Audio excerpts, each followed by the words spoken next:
guys, very warm welcome once again to your favorite channel, that is Lukman IS Academy, turning your dreams into reality. And we are going to proceed in our today's special session for the subject that is Indian economy, and in that we are going to discuss about what do you understand with the term AIF, that is Alternative Investment funds. Okay, तो ये क्या होता है, आइए बात करते हैं. सो alternative investment यानी कि एक अलग इन्वेस्टमेंट. ऑल्टरनेटिव हम किसे कहते हैं? किसी का सब्सिडरी या सब पार्ट या उसके बजाय कुछ और. ओके, कि अगर X नहीं मिला तो Y चलेगा, Y नहीं मिला तो Z चलेगा. That is what alternative term is, right? So उसी को हमने यहां पर किस में डाला है? फंड्स में, इन्वेस्टमेंट में, इन्वेस्टमेंट फंड्स में. So we have here AIFs. Okay, what it is? तो जो टर्म्स हमें वो ध्यान रखना है. Any privately pooled investment fund. देखो क्या है टर्म यहां पे? Private. Okay, pool of investment यानी कि a good amount of investment whether from any Indian entity or maybe a foreign source. Okay, तो सबसे पहली चीज AIF could be Indian as well as foreigner. Okay, from any entity it can be. Okay, and obviously private. Then second, in the form of what? A trust, a company, a body, a corporate body, or a limited liability partnership which is defined by the SEBI, Securities and Exchange Boards of India, AIF regulations 2012 rules. ये कोई fund, ये कोई act नहीं, ध्यान रखिएगा, rules हैं. Okay, SEBI ने बनाया है किसके लिए? AIF के लिए. तो SEBI alternative investment funds regulations 2012. Okay, so as a result, venture capital funds, hedge funds, private equity funds, commodity funds, debt funds, infrastructure funds and other AIFs are included in the definition. तो देखो जितने भी type के funds हैं हमारे पास, कौन कौन से टाइप के फंड्स हैं? We can see the names. Okay, so it is a venture capital fund. It may be a hedge fund, a private equity fund, a commodity fund, maybe a debt fund, a infrastructure fund and other AIFs. They are all included in the definition through the Exchange Board, SEBI, the Securities and Exchange Board of India, AIFs regulation 2012. कब का है? ध्यान रखिएगा, 2012. इसके तहत definition में क्या क्या आ जाएगा? Once again we'll note them. Venture capital fund it can be, किसी venture के लिए डाला जा रहा हो, उसके capital में डाला जा रहा हो, तो venture capital fund यानी कि किसी कंपनी को कैपिटल दिया जा रहा है. Hedge funds, okay, what are hedge funds? We have already discussed in our previous session. Okay, that is a good chunk of money for the sake of one single project of a company. Okay, not for the whole of the company, but for a project of a company. Okay, the hedge fund, a private equity fund. Okay, if I'm taking an equity from a private company, okay, that is the private equity fund. Some commodity funds, that is for some of once again for a product or something that is already into the market. Okay, that is the commodity fund. Debts fund. Okay, that is providing the fund in order to get rid of the debt. Okay, in the form of debt only. Then infrastructure fund, the name is clear, for the sake of construction. Okay, then they are all included in the SEBI's AIF's regulation rules 2012. Okay, so अब ये एक पहला point है. अब देखो दूसरा चीज क्या है यहाँ पे? AIF does not, underline the fact very well, does not contain funds that are subject to SEBI's law. Okay, they do not have those funds which are governed by SEBI's law. Okay, that is family trusts, employees welfare trust and gratuity trust. They are not counted as AIF. मेरा कोई family business का trust है तो वो AIF में नहीं जुड़ेगा. इसके अलावा कोई एम्प्लॉय वेलफेयर ट्रस्ट है, उसमें भी ये नहीं जुड़ेगा, या कोई ग्रेचुइटी ट्रस्ट है तो उसमें भी ये नहीं जुड़ेगा. अब देखिए एक सवाल, देखो फैमिली ट्रस्ट और एम्प्लॉयज वेलफेयर ट्रस्ट तो हम समझ गए क्या होता है, लेकिन एक टर्म है यहां पे, what do you mean by the term gratuity trust? Okay, ये ग्रेचुइटी ट्रस्ट क्या होता है? ओके सो इसके बारे में हम लोग अपने अगले सेशन में डिस्कस करेंगे, स्पेसिफिकली जो डील करेगा ग्रेचुइटी ट्रस्ट से, और उसी में जो हमारा इसके जो सब्सिडरीज हैं यानी कि फैमिली ट्रस्ट और एम्प्लॉय वेलफेयर ट्रस्ट, इसके बारे में भी हम लोग for sure by default discussion करेंगे। Okay so as of now आप बस इतना ध्यान रखें कि जो फैमिली ट्रस्ट हैं, एम्प्लॉयज वेलफेयर ट्रस्ट और ग्रेचुइटी ट्रस्ट हैं, ये हमारे AIF में कैलकुलेट नहीं होते हैं first of all. Okay so as a result in India AIFs are private funds. Simply पहला ही लाइन क्या लिखा था, privately pooled investment. Okay so they are the private funds that fall outside of the regulatory framework that is SEBI. Okay SEBI का इसके ऊपर कोई law इसलिए नहीं बनाया, उन्होंने कुछ रूल्स डाले हैं, रेगुलेशंस डाले हैं, that's it. Okay so please ध्यान रखिएगा, regulation as a result in India AIFs that is alternate investment funds, they are okay falling outside of the regulatory framework of the SEBI. Okay, then what further we have got, AIFs are classified into 3 categories by the SEBI. Okay, 3 अलग अलग categories हैं, ध्यान रखिएगा। Okay, how many of them? 3 of them. Okay किसने classification दिया है? Obviously ये कौन क्लासिफिकेशन दे सकता है? सिर्फ और सिर्फ सेबी, और किसके पास अथॉरिटी नहीं है।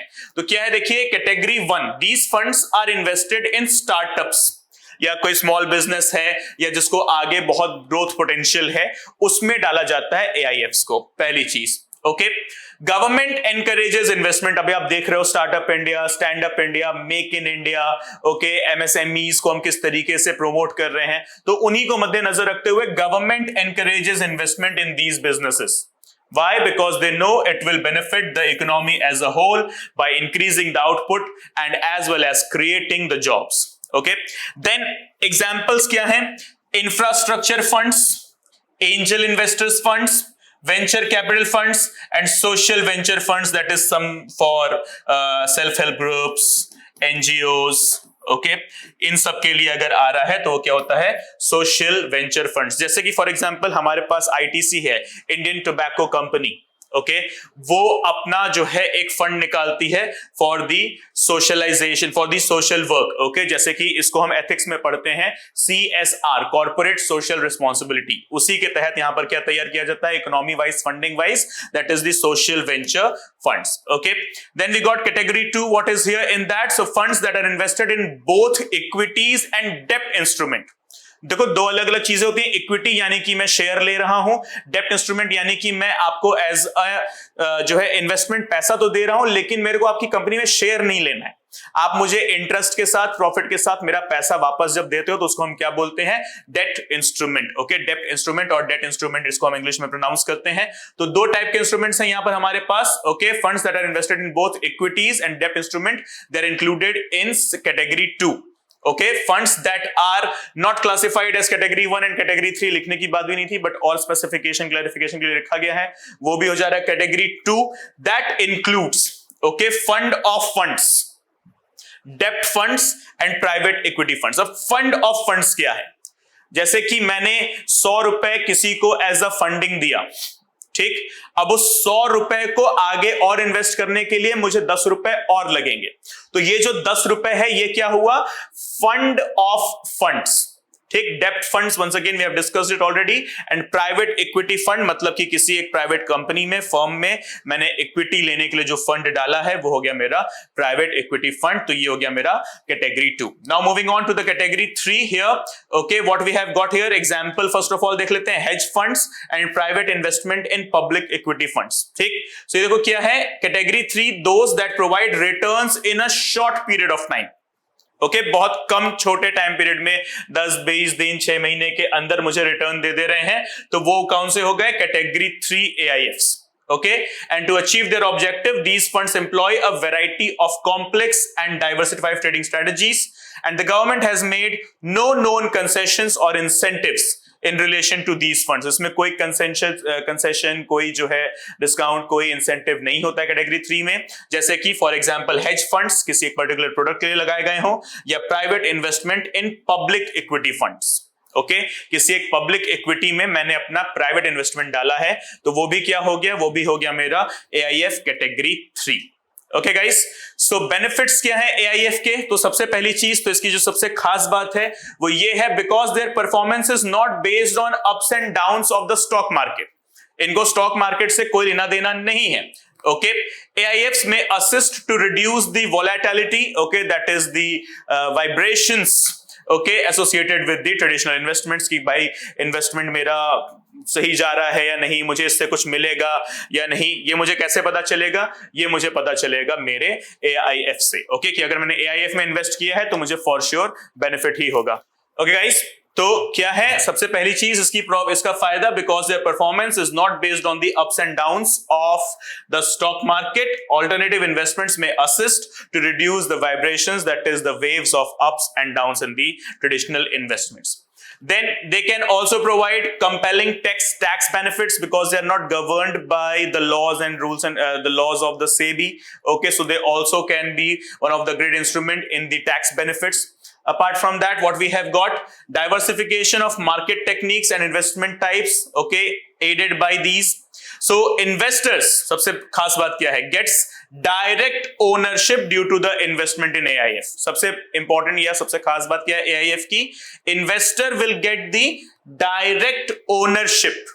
Okay, so investors retain that ownership in the mortgage and the rights as a lender to the property, whatever be the scenario. मतलब कि मेरे पास ownership है, अब मैं उसे मॉर्गेज करूं, उस पर अपना राइट दिखाऊं, उसको लेफ्ट राइट घुमाऊं, उसको कुछ अपने हिसाब से यूज करने का मेरे पास एब्सोल्यूट अथॉरिटी हो जाता है. Okay, so this is what the beauty of AIFs they are, and they also provide a source of secondary income. Any of the stocks, they are source of the secondary income, no doubt in that. Then can be treated as a private investment. Many times AIFs don't require active management and one can leverage teams to look after the funds. Okay, यानी कि कोई proper ये एक framework ऐसा नहीं है जिसके ऊपर बहुत ज्यादा आपको मेहनत करनी पड़ेगी. AIF अगर आपने ले रखा है, alternative investment funds, hedge funds के नाम पर, प्राइवेट इक्विटी फंड्स के नाम पर, कैपिटल वेंचर फंड्स के नाम पर, तो मेरे को उसमें ज्यादा हेडेक नहीं होगा और मेरा जो रिटर्न है वो रिटर्न गारंटीड है प्रॉफिट के साथ. ओके, शॉर्ट टर्म रिटर्न भी है, लॉन्ग टर्म रिटर्न भी है. सेबी ने इसके लिए कोई अलग से लॉ नहीं बनाया है, लेकिन कुछ रूल्स बनाए हैं, the SEBI AIFs rules, that is regulations 2012. Okay, under that उन्होंने बहुत सारे 3 कैटेगरीज के बारे में, बहुत सारे नहीं, 3 कैटेगरीज के बात करी, 1, 2 and 3. Okay, all the names are same, AIF category 1, AIF category 2 and AIF category 3. Okay, ये चीजें हैं. इसमें हेज फंड्स भी आ जा रहा है, एंजल इन्वेस्टमेंट फंड्स भी आ जा रहा है, फिर कैपिटल इन्वेस्टमेंट भी आ जा रहा है, वेंचर भी आ जा रहा है, वेंचर कैपिटल फंड भी आ जा रहा है, इंफ्रास्ट्रक्चर फंड भी आ जा रहा है, इक्विटी और डेप्थ मैनेजमेंट फंड्स भी इसी में एड ऑन हो जा रहे हैं. That is AIFs are another tool into the stock market beauty. Okay guys, so that's it with the AIF concept. I hope you have learned all of things with regard to AIF. अगर कोई doubt है तो please मुझे comment box में जरूर बताएं.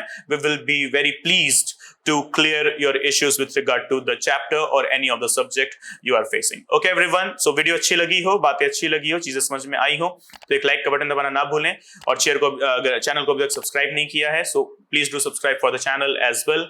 Thank you so much for joining me in this session. See you all soon, very soon. Till then, bye bye, take care, study well and Jai Hind.